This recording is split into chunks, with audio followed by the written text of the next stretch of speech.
Hey everyone, Reese here. Welcome back to WSL Pure One Ocean. I am really excited to share this week's episode. This week we talk a lot about connection. And on so many levels, our guest this week recognizes these connections we have to physical places, to the environment, and to one another. This week we're speaking with Dr. Cliff Capono.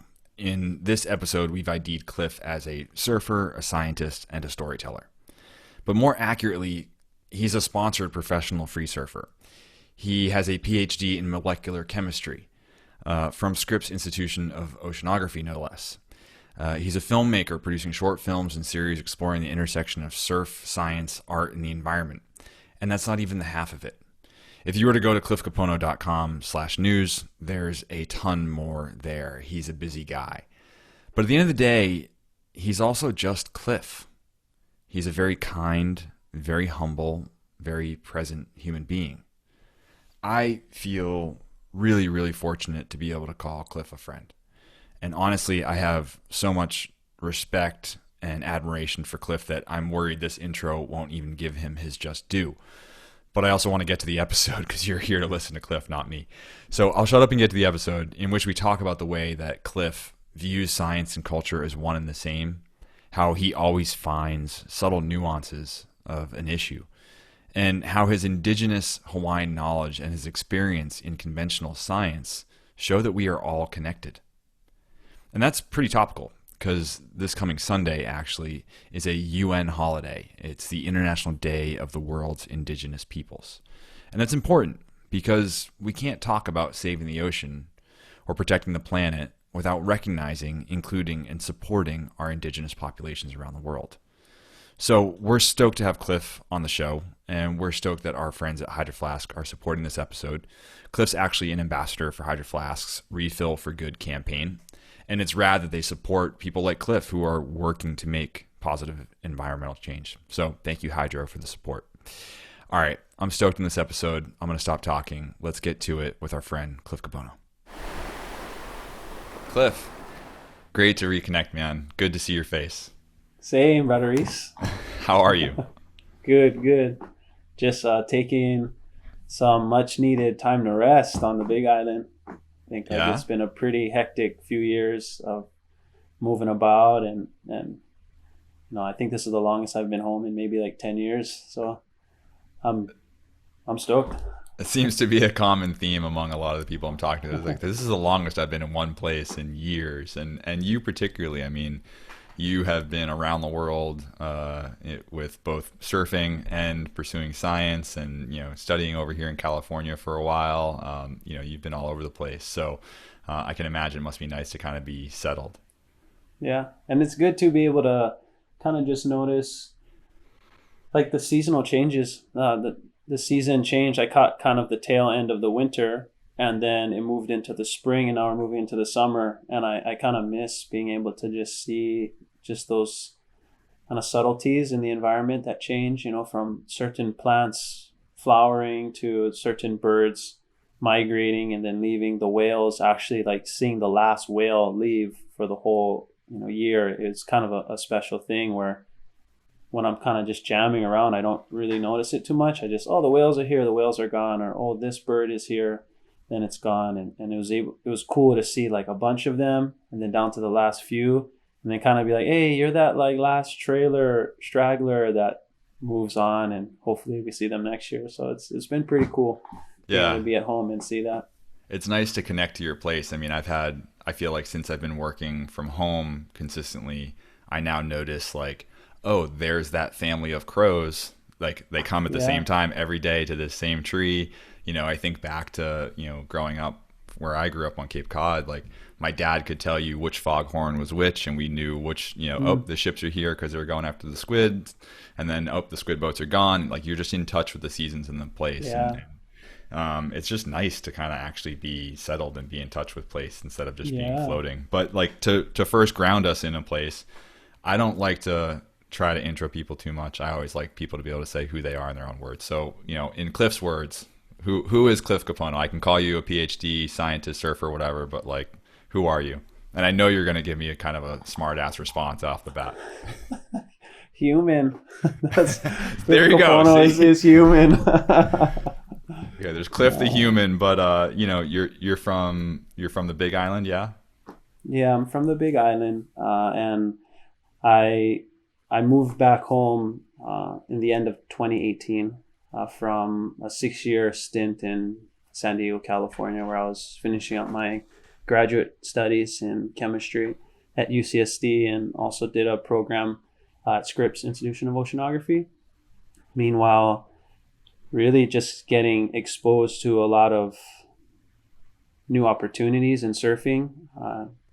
Like I said, I come from Hilo, which is a really small town. There's not very much of a surf industry. Surf culture is alive and thriving, but in terms of surf industry, it's definitely on the other islands. So going to Southern California, where the industry is pretty intense, I think it just allowed me to just engage and participate with people who are, facilitators of conversations around professional surfing, and it helped me just learn so much, and really, really fortunate to now be a part of that conversation.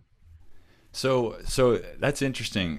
So I don't know the timeline of when you picked up sponsors, because you're sponsored by a number of brands in the space and are like a sponsored free surfer, but you also are PhD, like very legit chemist, and do some incredible research, which I want to get to.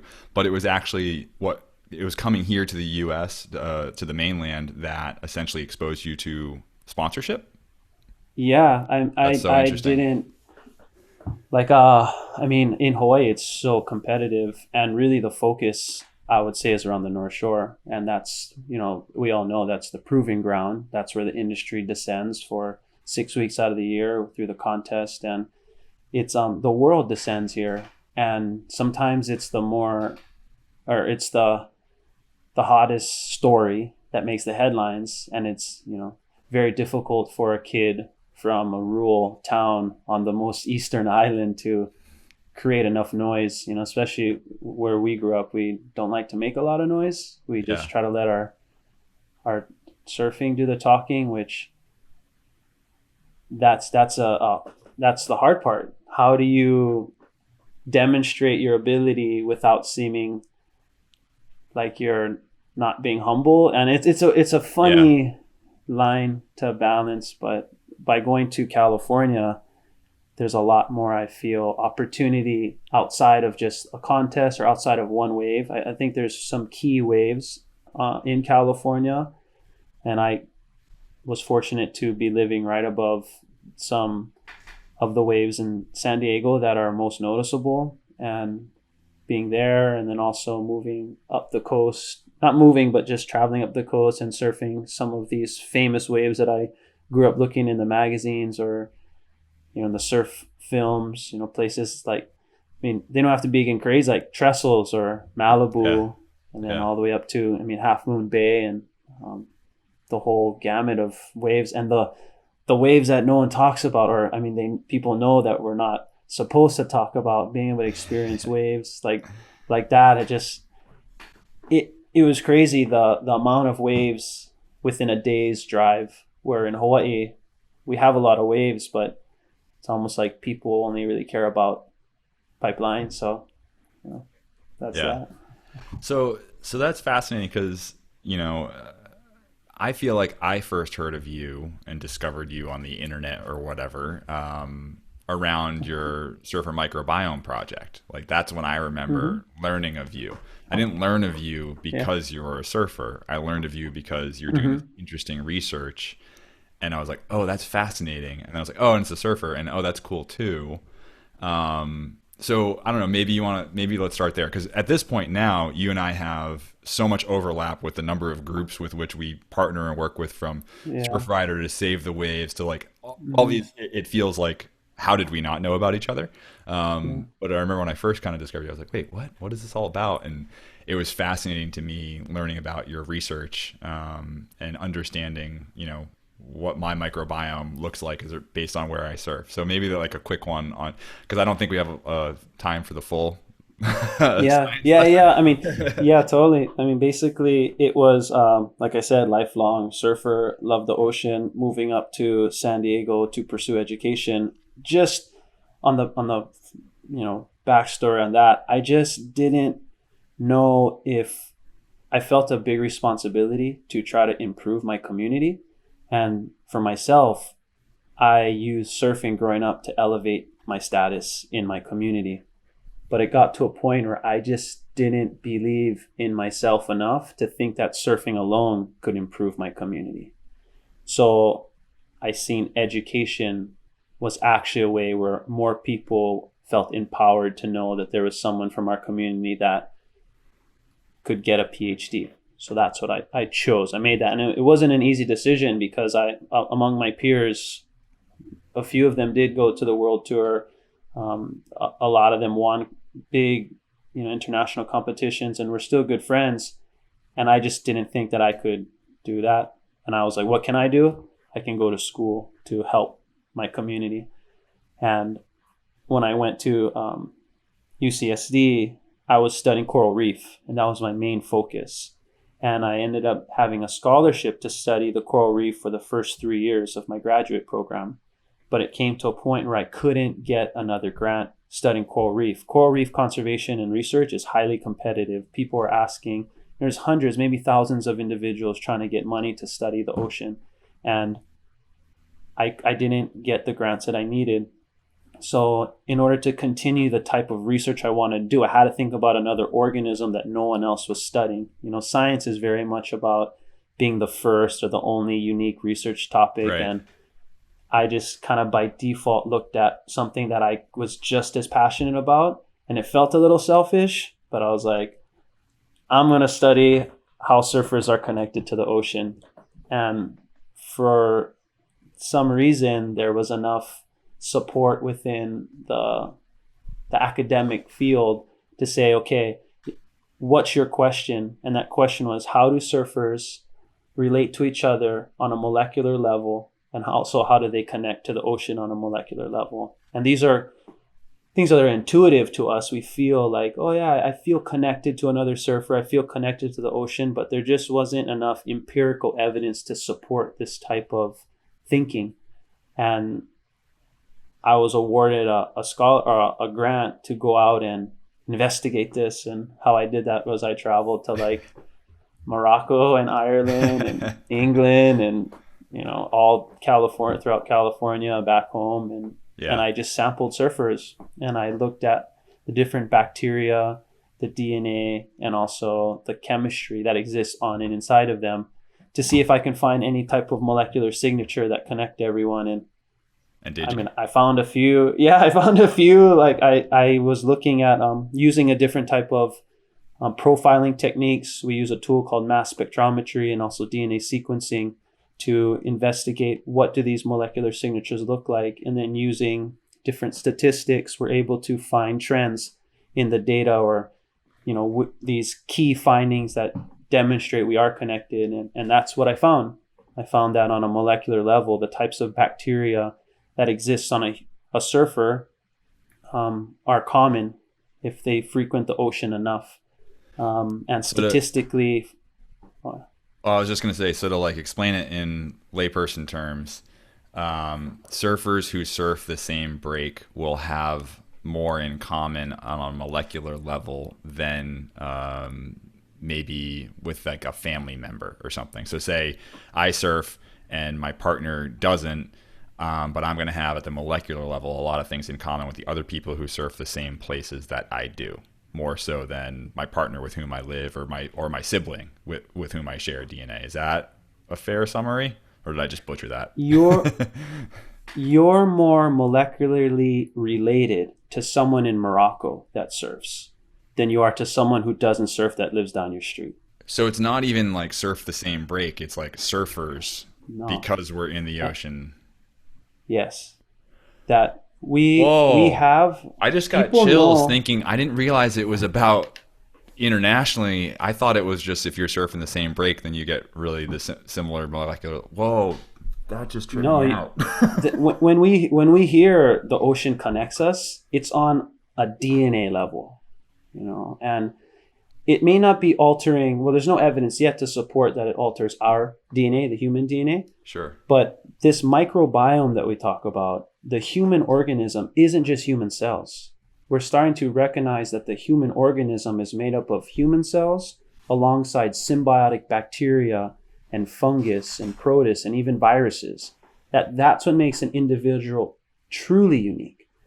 And that entire composition of a surfer from San Diego is more related to a surfer in southern Morocco than someone who lives in Texas. Well, maybe not Texas now. I don't know, because they got the wave pools, but I mean, Yeah, we're going to have to qualify what makes a surfer, right? Like saltwater surfers versus freshwater, maybe. That's fascinating, man. Yeah, it was an incredible finding, I would say. And one of the most interesting findings is that the more you frequent the ocean, the more abundant these signatures are, which, means, like in science, they say that's a dose-dependent response, meaning the higher exposure, the more of it you have. So if you want more of this connecting signature, then you got to get more into the ocean. And we would be foolish to think that this is only about the ocean, that this doesn't happen in the mountains or in the forest or in the deserts. Our connection to nature is truly a two-way street. And these are some of the, empirical evidence and data that can show us just how intricately connected we are to the natural environment. It's so rad, man. That's so cool. This might be a tangent, and listeners, forgive me if we go too far down this rabbit hole, but have you read up much on the eDNA stuff? The ability to kind of like test DNA in the water just with like a Yes. sample, and basically like if you're swimming around, you could like dolphin DNA is off the coast just in the water. And is that, do you think that there's something there as well? Like, I'm not suggesting we're all part dolphin or whale or whatever DNA is floating around in our surf breaks, but at the same time, I don't know. Like, are we part? This is like the kicker in the whole thing that is pretty funny that you should mention this, is because the only other studies, when I'm looking through the literature, when I find these signatures, I look, okay, this is this type of bacteria that comes from the ocean. This isn't the most abundant bacteria. So it's not just like you go into the ocean and it just falls on top of you and that's why it's there. There's a signature that is a specific bacteria that lives in the ocean. And the only other literature that I find that people are studying very much this type of bacteria, because it's mostly abundant on them too, is whales, dolphins, and seals. So from a molecular level, or from this microbiome level, not only are you more connected to the southern Moroccan, but you're more connected to Flipper in the ocean. You know what I mean? So it's like, and these are truly, I feel, this is the hidden message in the Surfer Biome Project. It's not to, of course, going on this incredible surf trip for my studies was amazing. I met so much people and got so many opportunities, but it's to demonstrate that the histories that many indigenous cultures believe to be true is actually relevant and understandable today to the mass. That you don't have to identify as an indigenous person to acknowledge that the science suggests you have a connection to someone more than just your family or your kid or your mom or your dad. You have a biological connection to the environment and the organisms that live in it. And that's what the Surfer Biome Project truly demonstrates in my mind, is that we are our environments. We have this deep connection from our indigenous perspectives. And if you don't identify as an indigenous person, then here's a new story. Here's your indigenous story, person who doesn't feel they have a home. This is the planetary species story, that we are all connected on a molecular level. That is so powerful, Cliff. And you could not have made a better segue into another topic I wanted to talk about. But I had questions along this topic, but I also want to talk about it. Is like, how much do you think your indigenous connection and history and ancestral connection to your place and the ocean, how much do you think that's influenced your science work, and then how do you work those things together? Because it's funny, because I was like preparing for this conversation, which is funny because we're buddies, and I was like, I'm just going to catch up with Cliff, and then I was like, no, I should actually like prepare. And I was like, oh, Cliff does a great job of balancing this like science with indigenous thing. And then I went, well, wait, actually balance is the wrong word, because balance presupposes that the two things are on an opposite side of a fulcrum, right? Mm-hmm. And they're not. I don't think they are, or at least I don't think that's what you do. If anything, you leverage your ancestral knowledge to make your science stronger, and vice versa. You put them on the same side, and you go together. These things are really powerful. I don't know. Does that seem like a fair characterization? Yeah. I mean, totally. I feel that both science and culture are one and the same, and it's just a misunderstanding, a miscommunication between people of opposing perspectives. I believe that once we identify the differences between these two perspectives, we can marginalize those differences in order to move forward with a similar goal.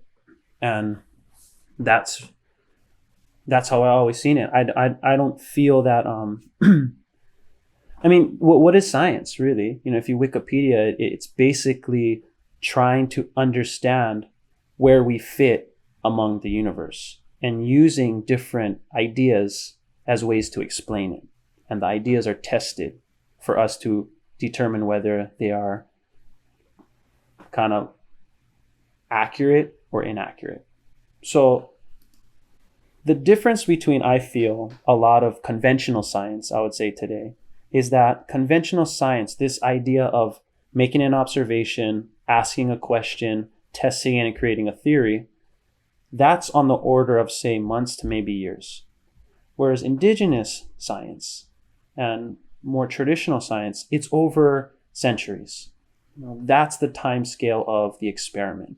So the outcome, I believe, from an indigenous science perspective, is much more grounded in truth, because it's had generations to test whether it's accurate or inaccurate, rather than a lot of these conventional scientific methods, which have only been around, in the last 200 to 300 years. It's a very shortened time scale. And when we haste into a decision, oftentimes we might arrive at inaccuracies, if that makes sense. That makes perfect sense. I guess maybe where it broke down, and I don't know, and I'm not suggesting that this is correct or anything, but I feel like religion is another portion of this whole conversation, right? And religion in the sort of modern man Western world, somehow there was like science and religion, right? But like because white people basically, took over and ruined a lot of things, and then kind of bucketed all indigenous stuff just as like all indigenous stuff is over here, and didn't take the time to understand indigenous knowledge of a place and an explanation for how things work and ecosystems and our connection to them. It was just lumped in with, these people think that there are some sacred gods, and like that doesn't make any sense, and so they don't know anything, and let's not include them in the discussion in the science going forward. I don't know, does that seem like a fair characterization? I mean, totally. And we're gonna look back in 200 years, and when we're the ancestors, some culture is going to be like, oh, their people's ancestors used to walk around and pray to a little rectangle thing made out of rare earths. They prayed to these little rocks that they found in the bottom of the ocean, or they used to mine it out of the mountains, and all of that was so important to actually them surviving. They were so silly that they ripped out what they needed to survive in order to just pray and talk to themselves and to just stare and meditate. Like, who's going to look silly in 200 years from now, if we're even around? You know what I mean? So it's like, it's only human to judge. So I try to give them benefit of the doubt. When you think about, maybe even in my own culture, these first Europeans that arrived onto the Hawaiian shores, they're trying to communicate to these people. And I would just put myself in my ancestors' situation, where if someone came and they're like, what are you doing? And I'm trying to figure out what even those words mean. Like, what am I doing? I'm going to go fish. Like, well, why are you just standing on the beach? It's like, oh, I'm waiting for the ocean to tell me it's okay. While I'm waiting for waves, timing the sets, watching the wind, Yeah. seeing where the birds are flying.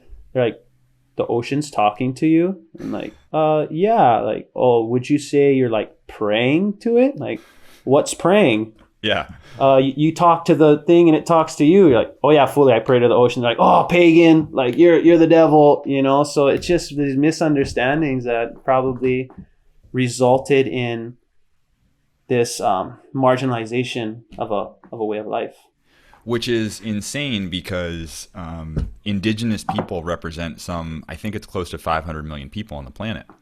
And some, 7,000 languages, I believe. And I'm pulling these numbers from the United Nations. And I'm citing that because, this episode is going to go live on the 6th, and on August 9th is it's the UN's International Day of the World's Indigenous Peoples, which recognizes the historical sort of, mistreatment and lack of inclusion in so much of our modern way of life. And some of that stems from, those first landings and first interactions and being deemed pagan and saying, okay, you're over here and we split everything up, to modern day where you still have indigenous cultures who are, not given the respect that they need. And I think now more than ever, it's imperative that we are inclusive in the ways in which we operate going forward. And so I don't know, I just kind of wanted to highlight that I think sometimes it feels like every day has a day, or every day is like 10 different days. You're like, today is like World Turtle Day. It's also like, Octopus Day and da-da-da. But like, man, one day a year to recognize indigenous people, it seems a little silly. We should be doing it as much as possible. And we should be, including indigenous land acknowledgements wherever we can, and trying to just understand that history.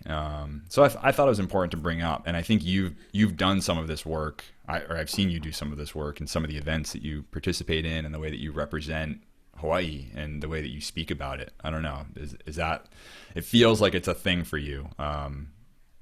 Yeah, I mean, maybe you just don't have a choice. I definitely don't have a choice. I feel that I don't, but I know I do. It just feels that way. But I would challenge people on World Indigenous Day to find their indigeneity. Because at one point we all were indigenous people to somewhere, and the people who identify as indigenous, they celebrate being indigenous every day, every moment, and that I know that to be true. These days, it's not to celebrate us. I would like to think about it's celebrating the opportunity for those to find their roots. And I was in Ireland, in Lahinch, and I was on an organic farm with Fergal Smith, incredible surfer, one of the world's best surfers, who left professional surfing to choose to reduce his carbon footprint and provide food for his community in Ireland. And he had incredible sponsors. He had the cover of Surfer magazine, surfed in Tahiti, Hawaii, all along, pioneered some of these incredible waves in Ireland. And I was staying there while I was doing the Surfer Biome project. And one day we were planting garlic in the fields. And as we're burying it, I said, oh, this is the first time I planted garlic. It's not that hard. And he said, yeah, this is how we've been doing it for thousands of years. And up until then, like, the only people I've ever heard say something like that were like Hawaiian people or people from the continent, the native people from North America. I've never heard a blue eye, redhead, freckle, fair skin say, this is how we've been doing it for thousands of years. And I look back at him, and it just, those barriers of race and segregation, they just were like non-existent. Because at the end of the day, I respected his ability to know that he was indigenous to that part of the planet. And he knew his stories. And there was an incredible level of respect that I felt that he was willing to share with me his ancestral knowledge to create food that I knew next season would help to feed people of Ireland. It was just a real special moment. Yeah. So that's my take on indigenous, and place is a big component to that. Yeah, it's tough. I feel like and I hadn't planned to chat about this, but I think a lot of people are reconciling with the way they were brought up and the history and the stories they were told and where their people were from, and maybe what family members in the past acted in what ways, and because we've all been forced to really reflect on this in a way that many of us never have before. And when I say us, I mean mostly white people, right? It's like, oh wow, George Floyd, Black Lives Matter, like we're having this discussion now. We should have been having it for years, and some people have been, but many haven't. And so now everyone's looking back, and like my ancestry. So my mother's from the Azores, Portuguese, the islands, right? And we have, our family goes back generations on the Portuguese side, and it's like Portuguese, like we got a real bad problem with the whole slave trade. Like I recognize that. Yeah. I've known that since I was a kid.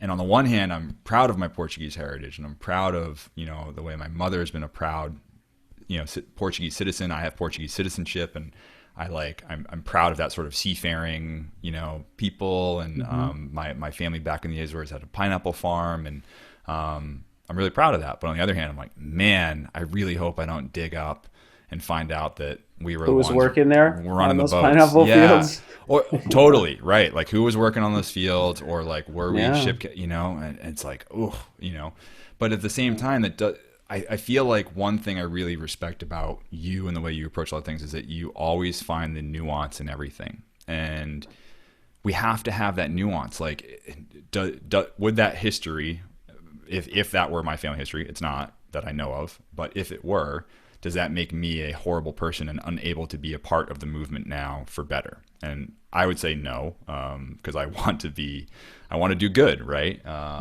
And I feel like you do a good job of that nuance. And I guess maybe I'm thinking of like Mauna Kea, the 30-meter telescope, which was meant to be planted right at the top of the mountain there on your home island. And I could see you getting caught in the middle of this and being like, well, I'm a scientist, and like, here I am, hey, we need science, we got to do research, like, hey, we got to support this thing. But on the flip side, it could be like, well, I'm indigenous and I got to respect my people.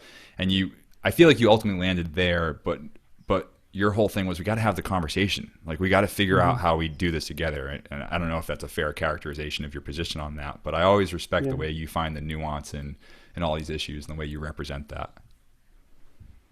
I feel that it's a difficult conversation to have with people. So on the premise, our culture is founded on inclusion. This aloha is a very inclusive ideology in our culture. And when we move away and we become exclusive, that's when things begin to fall apart. So a lot of times, rightfully so, I believe, there's intergenerational trauma that exists from this colonialization and marginalization of Native people here in Hawaii that make them feel that it's us versus the world. And I was in this perspective for a long time. And I slowly began to break down that thinking to recognize that if that telescope goes on the mountain, that's not just a Hawaiian problem. That's a global problem, because conservation land, designated federal conservation land, will be developed. Pristine conservation, federally recognized land will be developed in the name of science. That's a very dangerous situation to have on many fronts. Is it okay to put a hospital that say would cure cancer, if we put that on Half Dome? That's the only place that we could do that. It's going to save people. It needs to be there. It's for humanity. Do we desecrate the spaces which have been designated as pristine? That it's a bigger issue. It's not Hawaiian. It's human. And once I started to have a conversation around this is a bigger issue that includes all of humanity, I believe it was easier for me to decipher what should be done. Yeah. Mm-hmm.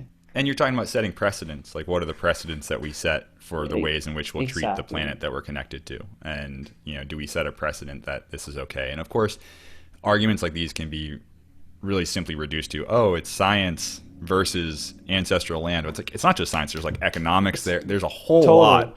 It's like, yes, it's for science, but there's a whole lot there. So it's not simple. Both have been appropriated. Both science and culture has been appropriated to create this drama between two people while, like, I know there's never going to be a center that's going to be built on Half Dome to save cancer. Like, I understand that. But what if there's a resource? What if there are certain minerals and ores within that face that are critical to creating a vaccine for COVID?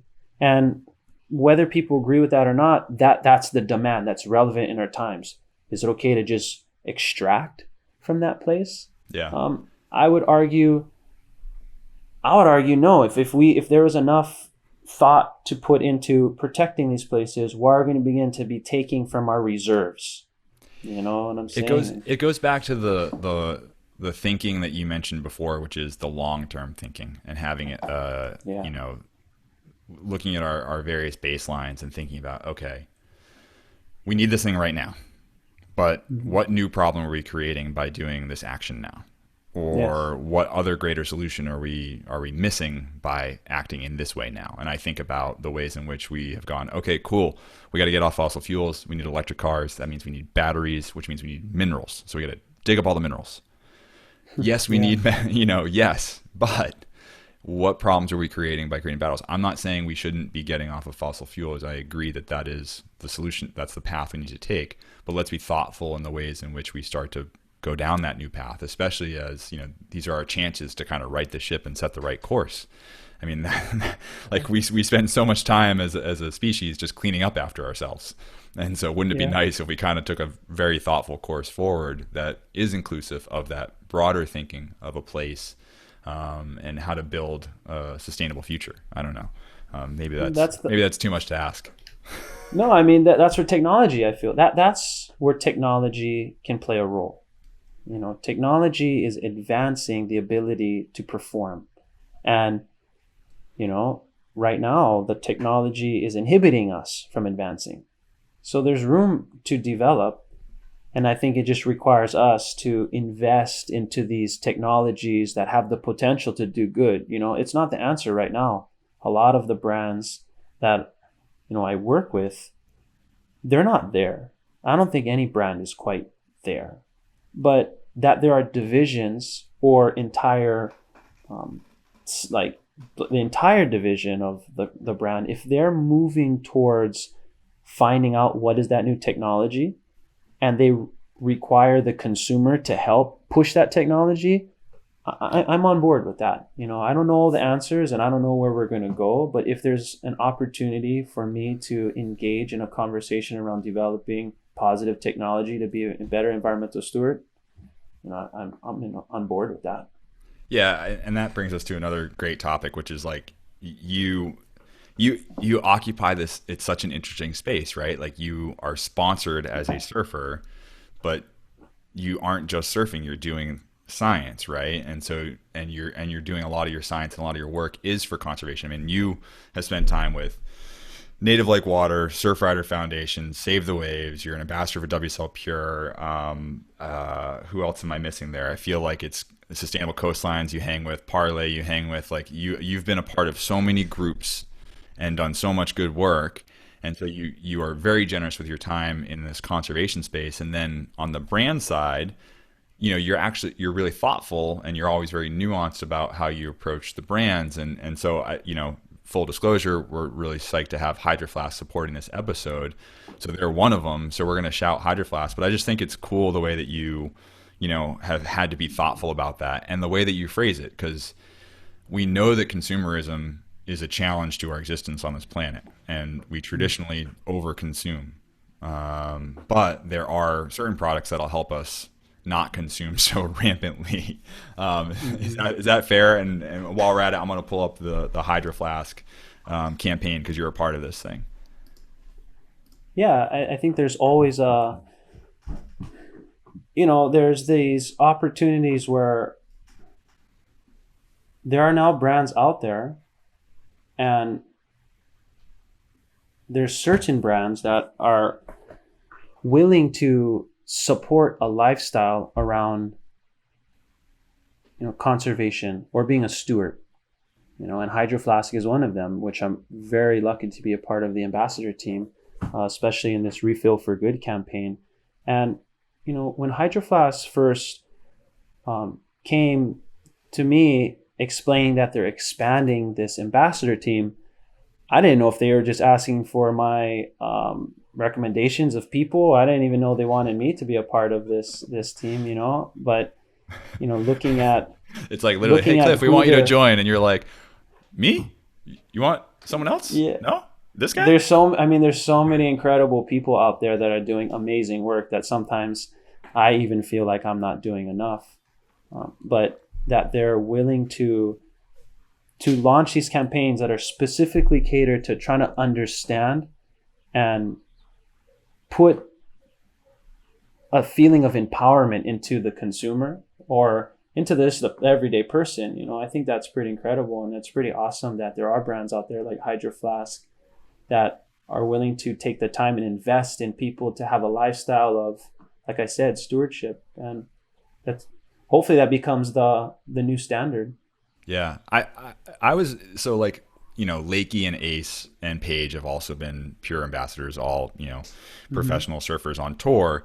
They're all hydro ambassadors as well. And when I heard they were redoing this campaign, I was like, oh, okay, like we'll have the squad kind of thing. And then I saw the campaign page and I was like, wait, it's like Brother Cliff, but listed here Dr. Cliff Capono, because this is you and your scientific professional space. But then also Dr. Sarah Jean Royer, like she's incredible. She does some really incredible research. I've spoken with her as well. I don't know Laura, but she's an educator and an activist, and I thought it was cool that they were picking out people who aren't just pro surfers with big followings. It's like, no, these are the authentic people who are doing the work to understand our connection to the ocean, to understand the connection of plastic pollution to the climate crisis and the way that it breaks down and emits methane. And I thought it was awesome that they took that influence, and then they also are making very specific recommendations of what people can do, which is switch to a reusable bottle. Obvious one, hydro, we got it. Yes, we've got the bottle, as everyone knows, I always have it. But then like ditch the clamshell containers and stand up against single-use straws, and like to specifically call out other items, which is there more they could be doing? Sure, but it's great that they are taking to specifically call out what people can do, because I think sometimes brands will sit on the fence and they don't want to be seen as kind of too active there. And so I'm stoked that they're doing it, and I thought it was rad that you were in there, and I was like, okay, we got to get Cliff on the show. You've been on my list forever, and then I was like, all right, Hydro is going to get behind this one because I'll be stoked that Cliff's in it. Well, that's cool too, that these brands and these companies, they have a pool in this industry. They have a pool in this kind of pop culture, and if they're willing to demonstrate that they want to allocate resources to celebrating people who want to do these types of work or this type of work, I think it's a creative way to join the cause, and it is scary for them. There's a lot of people who are climate change deniers, and there's a lot of people who don't believe that the environment is a priority. And I think it's fair for them to think that way if they want to, because some of these people maybe are living in marginalized communities. Maybe some of these people are below the poverty line, where feeding their family is more important than ditching a straw. And really, who am I to judge? It's more about seeing, at the end of the day, hopefully these people will see that it's not just critical and vital to protect our environment. It's cool, and it's actually marketable and trendy, and it's something that we all can, aspire to be. No one wants to aspire to be like a shitty person, and where do we see ourselves, who we want to be?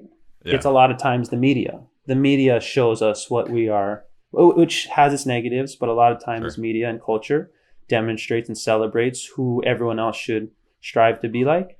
And if they're taking the time to push people who care about the planet, I think that's an awesome thing. Yeah. I want to pick up on one thing you said in there, which is, thinking about a marginalized community, an under-resourced community, environmental justice community, and talking about, of course, like, I think there are a lot of these issues that people get pretty fired up about. And if you have the means to skip plastic bags and skip straws and do that work and pay for the extra 5-cent fee and all those things, like, you should do them. You shouldn't judge people who don't do them. But what's interesting is how those communities are overly negatively affected by these things, because that's the irony of all this, right? Is that Yeah. the under-resourced communities are going to be hit first and hit hardest by all of these issues, whether it's plastic pollution that is all over their streets or in their environment because there are no resources to clean it up because it's Exactly. dumped there, or it's climate change. I mean, you look at Bangladesh right now. Bangladesh is literally underwater as a result of climate, from rising sea levels, from these storms and everything, and they are getting hit so hard. And the average American emits 33 times more carbon than your Yeah. average Bangladeshi. So like, and we're not feeling it because we're set here, Yeah. most of us in America. So that's the injustice that I think is really imperative, that we start to think about the ways in which we create solutions going forward.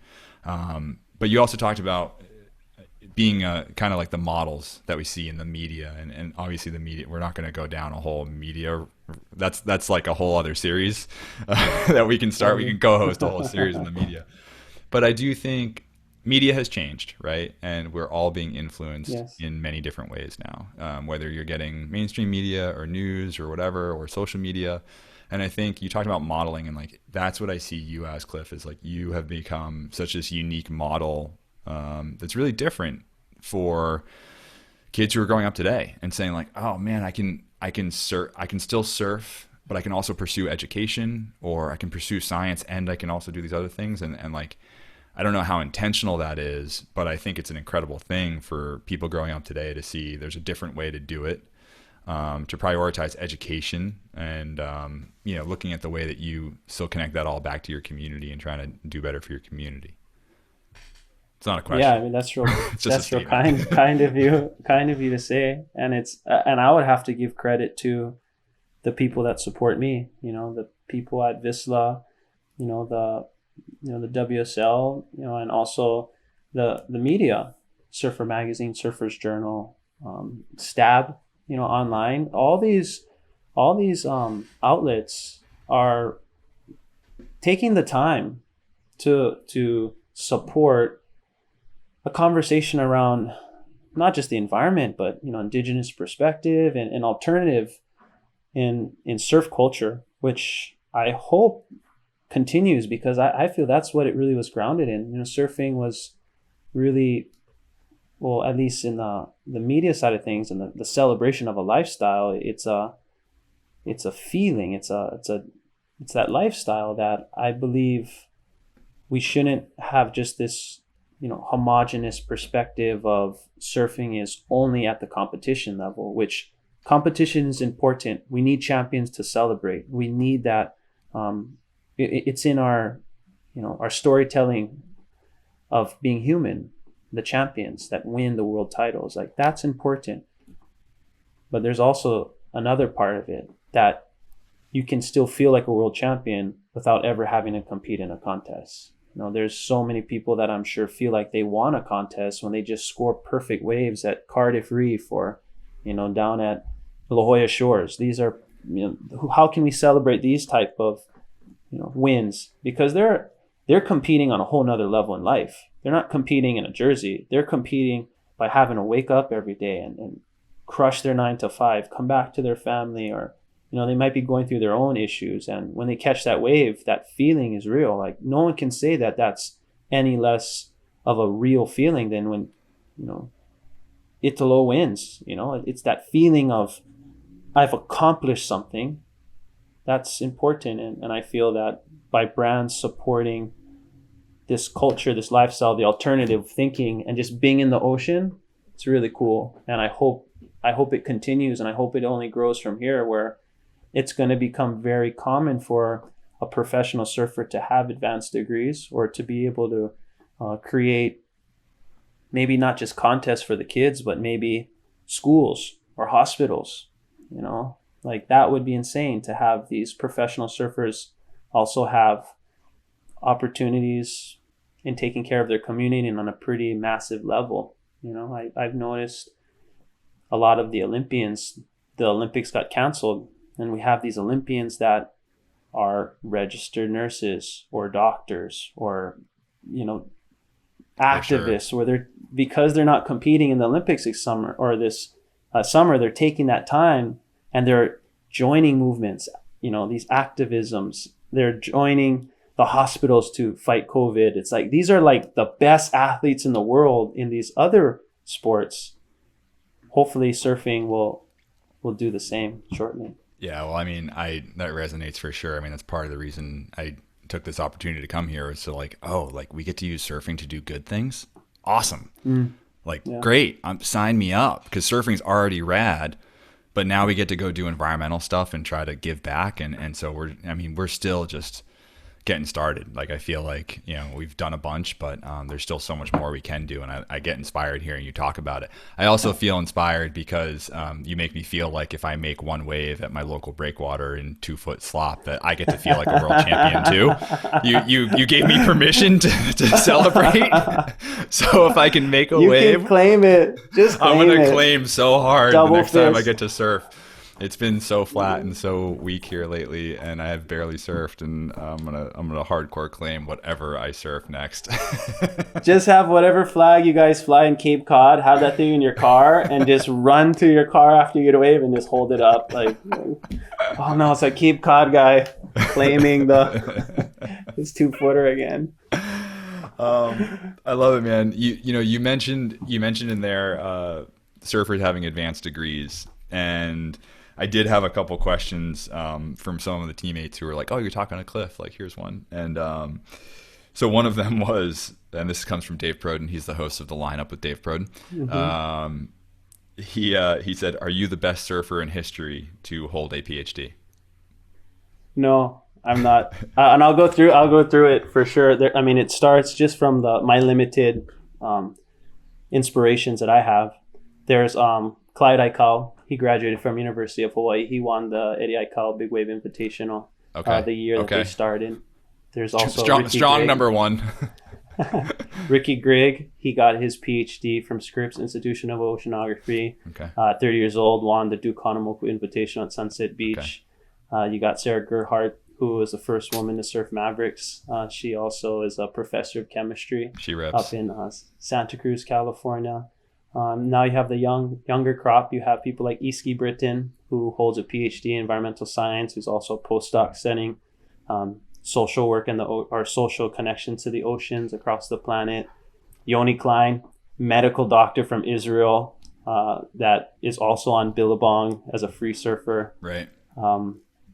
And this guy, Max Weston, he's a longboarder from Australia. I think he's ranked number 20 or something on the World Longboard Tour, who also just got his PhD in nanoengineering in Australia. So they're there. You had that list very at the top of your have you been asked that question before, or what? Well, I just think about I'm not the only one. There's better surfers, and I'm lucky. I feel that I have people in my corner, like I said, people like Visla and Channel Islands, Hydroflask, and it feels really good to know that those people not only support some of the best surfers of all time, but they also want to support this conversation, which is really an honor. Very cool. Dave argued pretty hard that he thought it was you. He thinks you ripped the hardest, but Clyde winning the Eddie, that's assault. Uncle Clyde is legit. Yeah. Legit as they come. A question I had, but a question also Tim had was, what's your next scientific endeavor? We haven't even talked about the Mega Lab yet, and what are you working on? Is the Surfer Biome Project gonna kind of keep going? I know that you've been working on some coral stuff with 3D modeling, basically, or mapping, and so what's next? Yeah, so for the next part of it is I really love to ask these scientific questions about the environment and ourselves. Really, I'm just trying to understand how do humans interact with nature, and how do we have conversations, scientific conversations and cultural conversations around that. So the Surfer Biome was a nice segue into that, a nice introduction. In Hilo, I do my science research in a lab at the University of Hawaii called the Mega Lab. And what this place, it was started by this really, really cool guy named John Burns. He's a surfer, skater. What a great description. He's a really cool guy. He's super cool. Like like first time I met him, he had like a ramp at his house, and he was just skating. And I found out he's like one of the best coral researchers on the planet. And whoa, he was the one who created the methods to model coral reef using cameras, like regular cameras that we would use every point and shoots even, or GoPros. And what the Mega Lab is trying to do is trying to map the world's oceans in 3D. And there's these many other projects that have been doing it alongside him. People at Scripps are doing it. Google has been doing it. The Caitlin Seaview project. There's a bunch of these projects out there trying to map. What separates the Mega Lab, I think, from many other scientific endeavors is that Mega Lab likes to exist on the interface between science and art. Because, at the Mega Lab, John believes both science and art are about creativity. And I think we both agree that that's very important in finding solutions in today's changing world. We have to be creative. We have to create new ways of navigating the issues that we're facing. Well, it makes me think of our good friend Ethan, right? Ethan Estes, who yes. He was on the podcast, I think episode 2. And, Ethan talks about meeting people where they're at, and art enables people to enter a conversation in a different way. Like when I see someone in a lab coat and a bunch of gear that I don't know how to use, and or I get presented with some chart that is super deep, or even when I try to read an abstract of a paper, like new research will come out, and my wannabe scientist brain is like, all right, let me jump in here, and I get in, and before I know it, I'm like, what does that mean?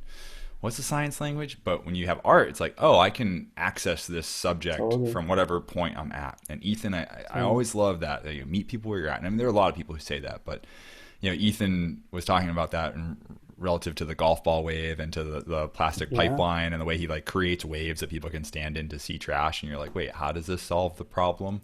But when people get to go like, wait a second, how many golf balls are there in the water in the ocean from what? Wait, what? And they're all made of plastic, and what? And before you know it, they're hooked on the facts and the figures, but it was the art that caught their eye and brought them into the conversation. So I think that's really cool. And Ethan's a legit scientist from for sure. Stanford trained. He's gnarly scientist. So that he's taken science and art, and he's definitely an inspiration for us at the Mega Lab. And that's what I'm hoping to do, and look at how coral reef really, we have to see it to really believe that it's doing something. I think that's the first step. And there's a reef just off the waves here in my island that people don't really know about. A few of the fisher people and the divers, they go out, they know about these reefs, but the surfers, they don't even think that we have these commanding reefs. It's these brilliant gardens of coral that are just outside of the waves, like literally underneath the waves. And they're so resilient that as we see these mass coral bleaching events in the Maldives, in Tahiti, throughout the Indian Ocean, there's reefs that are thriving here in the Hawaiian Islands that if we don't know they're there, we run the risk of losing them to development or agriculture or tourism. Like, I think if we know they're there, that's the first step. And that's what I'm doing now at the Mega Lab, is not only are the places that I try to travel to surf, I hope to create these digital inventories, this archiving of what our environment looks like before it changes. And hopefully when I catalog all these reefs, they get better when I come back in 10 years. That's the goal. And hopefully it's not the other way around, where those become the last images of a healthy ecosystem. Yeah, it's I think that's so important. I mean, I've talked about shifting baselines here a bunch of times.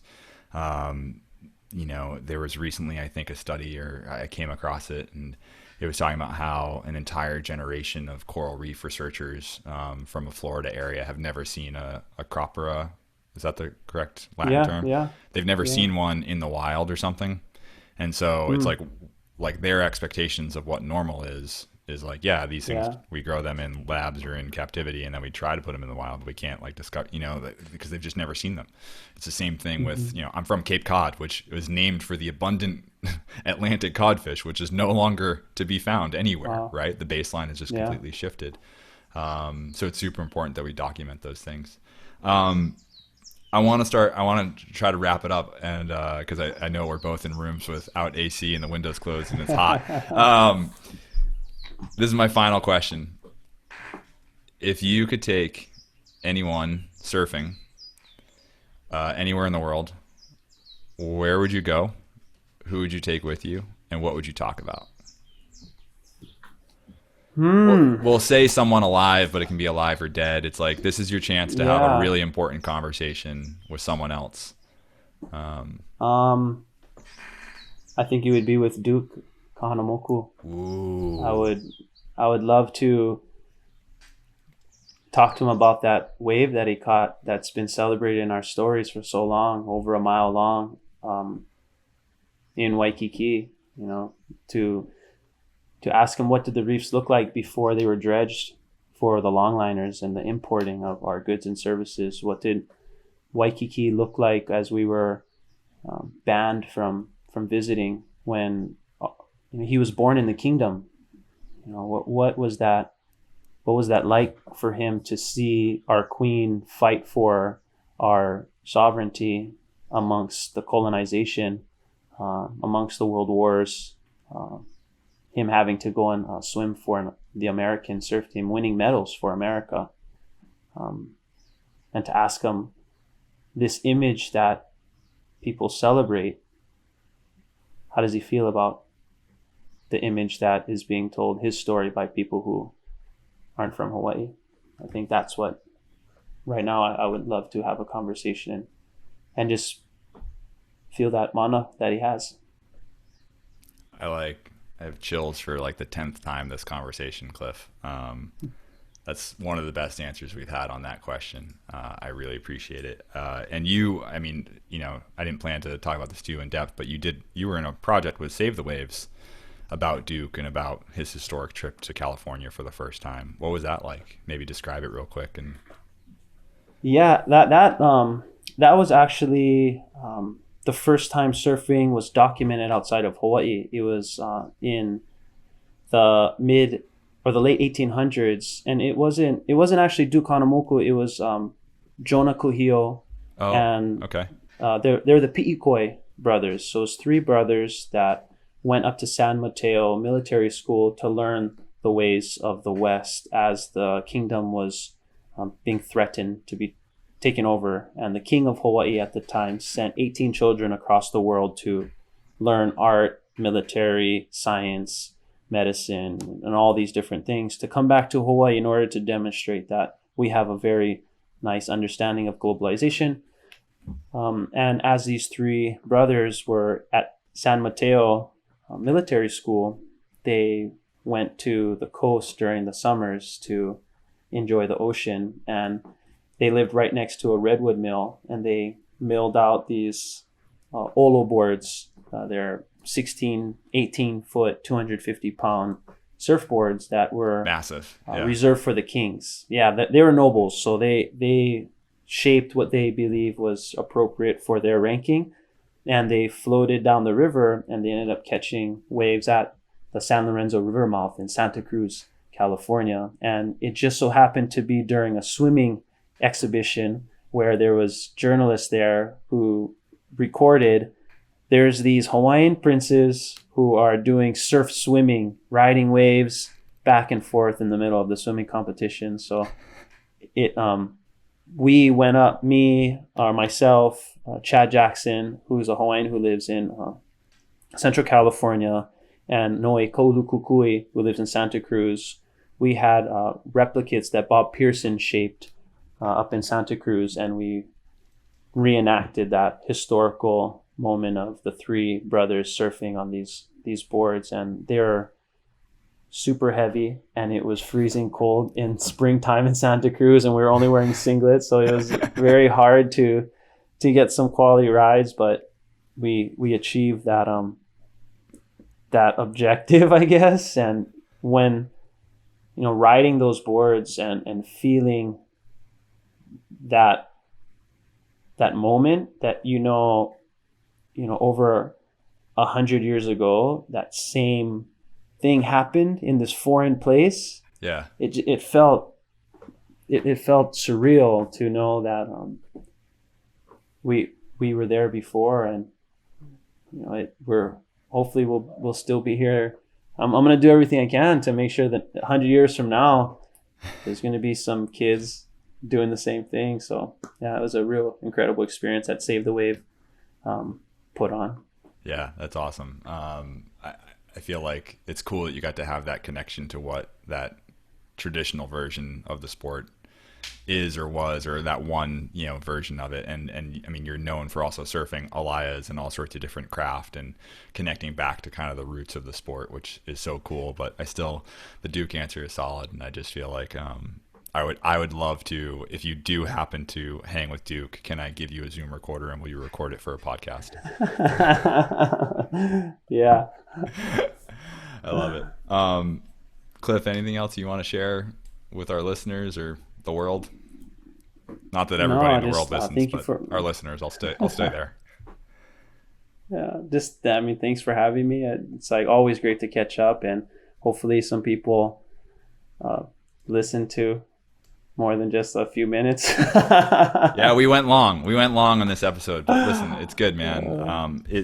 It is always a pleasure to catch up with you, and I have tremendous love and respect for what you do. And I am sad that I'm not seeing you anytime soon because of quarantine, but at the same time, I'm stoked that you're settled in your place. When we caught up last time, you just seemed so mellow and chill, and everything was good. Your energy was just really solid because your hands are in the ground, your feet are in the soil, and it's good, man. Thanks, bro. Appreciate you. Love you too, bro. And hopefully we'll catch up sooner than later. Yeah, man. Sounds good. Okay, bro. I know Cliff wouldn't take me seriously on this, but I feel like he honestly is the modern embodiment of Duke. Or at least is expressing that deeper connection to the sport of surfing, to his community, to the ocean, through his work, through his platform, and all for the better. Cliff's a role model in so many ways. And again, I just want to say thanks to Cliff for joining us, for being an ambassador for WSL Pure, and being an ambassador for the ocean. I mean, he's engaged in so many different nonprofit groups and doing so much environmental work that it's truly impressive. And I'm glad to know that Cliff exists in the world. Mahalo, brother Cliff. Again, I want to say thanks to Hydroflask for supporting the show. Check out their #RefillForGood campaign. It's awesome. Remember, get yourself a good reusable bottle, ditch the clamshells for your to-go lunch, and stand up against single-use straws, because you don't need them. It's not hard. You can do this. You can find more at hydroflask.com, or you can follow along at Hydroflask. And be sure to stick around at the end of the show, because we want to hear what your favorite tip is for going plastic free, and Hydroflask wants to hear your ideas too. Send it our way via a voice memo to oneocean@wslpure.org. Again, it's oneocean@wslpure.org. Send us a voice memo with your favorite, most creative tip for how you go plastic free, and maybe we'll feature it in a future episode. Of course, thank you, our listeners, for listening. If you like this episode, do us a huge favor. Throw us a rating or a review on Apple Podcasts. If you've got feedback or ideas, send it our way. Just shoot us an email or find us online at WSLPure or at WSLPure.org. And that's all I got for this week. All right, here's a plastic-free tip from our friend Salena. Thanks. Hi, Reese. This is Salena here, dive instructor, currently living in Martha's Vineyard, Massachusetts.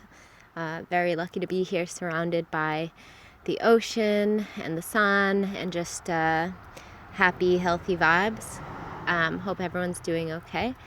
My plastic-free July tip I wanted to share with you was just that choice of when you go into the supermarket, maybe choosing that glass jar instead of plastic. For example, switching from a plastic container with peanut butter and just picking up that glass one instead. Hope everyone's happy and healthy and safe, and I love the podcast. It inspires me weekly, daily, by the minute, and I love sharing it with my friends and talking about all the changes that we can make in our everyday lives to support this cause. Thanks.